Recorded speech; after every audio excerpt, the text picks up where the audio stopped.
2023 is over, and with a new year, it's time for the annual discussion, a debate that starts wars, hundreds of divorces, and thousands of hurt feelings. A debate about what was the best anime in 2023. Now with this, I have simple parameters.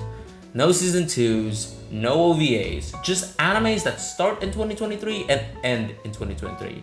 Now with that being said, I have to talk about Frieren. Now, Frieren, by the time of writing the script and hopefully by the time I finish editing this whole video, it's still airing. But in the 16 episodes that aired in 2023, it left a big enough mark to be in this video, I think. Frieren is an interesting take on a fantasy anime. Now, I could say the same old boring discussion of, how it's told after the fact, not while it's happening. But that's a very boring discussion that I've seen so many times. See, I'm a very special little anime reviewer. What I like about Frieren is how lackadaisical it is. If you look at the show, it's not really full of action. We might see a good fight scene maybe once every couple of episodes. Most of it really lacks any true direction. Sure, we get the grand idea of Frieren and Ko trying to get to Heaven's Gate and meet their buddies, but what does that really even mean?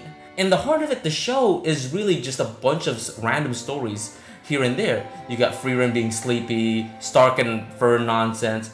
That really, again, in the grand plot of the whole anime, doesn't really matter. It's an adventure about an elf who will live thousands of years.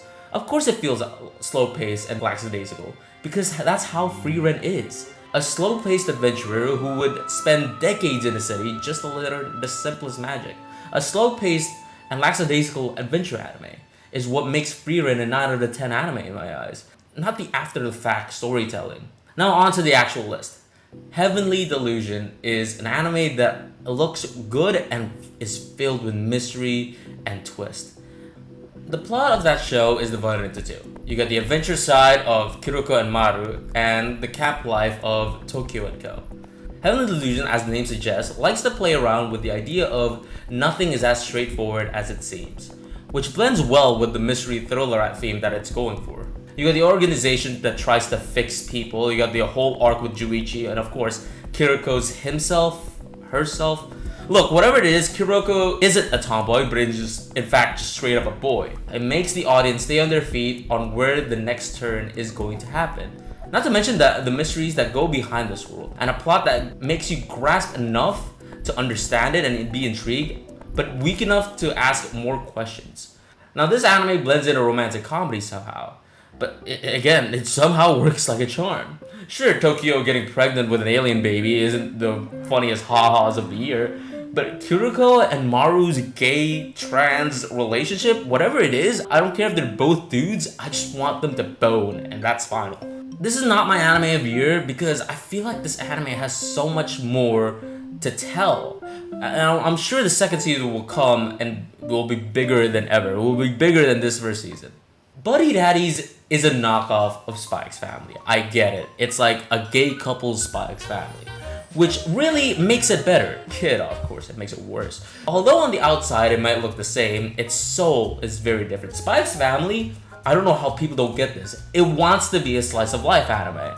Buddy Daddies has a plot that revolves around character growth. It starts off with two spies who are just killing and stealing for cash, but through the magic of cute anime lollies, become a person with sympathy and, an actual person instead of murdering bastards. Kazuki getting over his girlfriend, Rei being his own person outside of his family, and of course, Miri actually having a family. It's a really just heartwarming story. The animation is good, characters have really touchy moments, and mix in a silly comedy a la Spy X Family. It's literally Spy X Family but done differently. And dare I say better? Look, it's simple math. Spy X Family was in this list last year, and Buddy Daddies is a little bit better than Spy X Family, so it has to be in this list. My Home Hero was an anime that did not get a good adaptation. I must admit, visually, that show sucks. But every week, I would watch the show, and I would be amazed on how jam-packed, full of action, suspense, and thrill I get from watching My Home Hero. Tosu Tetsuo might be my favorite anime character of all time. Not because he's brave, not because he's cunning, not even because he's a good father trying to protect his daughter from the clamps of the Yakuza. but how he slowly bends his morals to justify his actions. In the start of the anime, it makes sense. Killing a person who is physically abusing his daughter, most people would probably justify it. Framing Majima in a similarly messed up scenario as you are, getting pressured by the Yakuza for his family's safety, it's very fun stuff to think about. For me, it's as fun as watching Breaking Bad, but with more likable characters and an anime. So it makes it a lot better. It's shameful that the adaptation of this anime, though, was mediocre and at times, which again, just awful. So just like last year, I was in between two animes who I think deserved Anime of the Year. The first one was Zom 100. Zom 100 is an anime that went through production hell. This anime didn't even start with a finished opening, didn't air new episodes for a couple weeks, then added a catch-up episode, and aired the last 3 episodes in Christmas time, despite airing initially in summer. With a release time as irregular as my own YouTube channel, hype for this anime is impossible to make. But despite all of that, this anime is really, really good. Bug Films, I really hope that the anime studio somehow survives all of this, because there are some really, really talented people in there. Zom 100, shockingly, was visually spectacular. From the color choice of every scene, especially making the blood colorful instead of red all the time, to the well-animated action scenes that is probably the best piece of animation this year. To something as simple as having damn cinema bars when shit feels crowded. Again, this anime is visually spectacular. One of the most fun animes to look at. And people can argue the story is a bit too simplistic, which leads into the anime characters being a little bit too naive.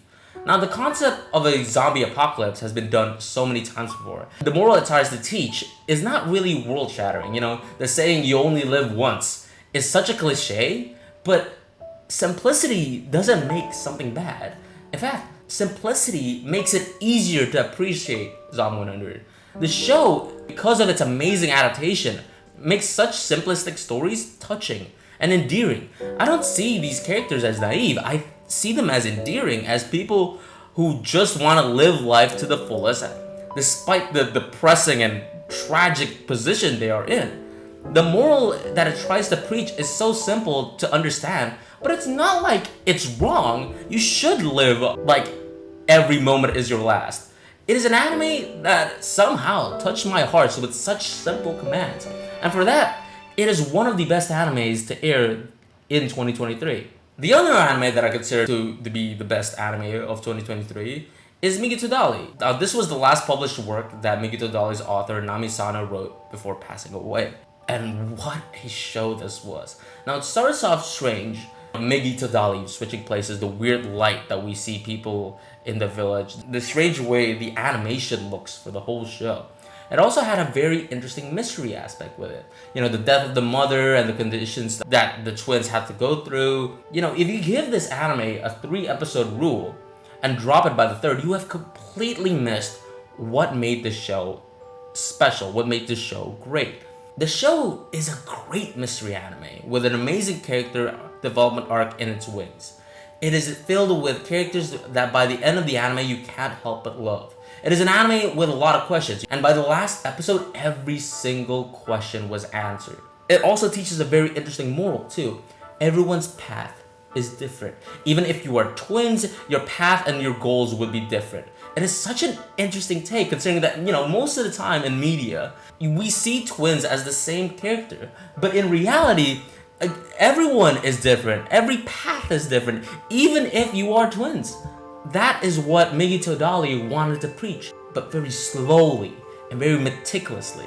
If I had to judge an anime and have a set criteria and have to score it, Zom 100 realistically would have been Anime of the Year.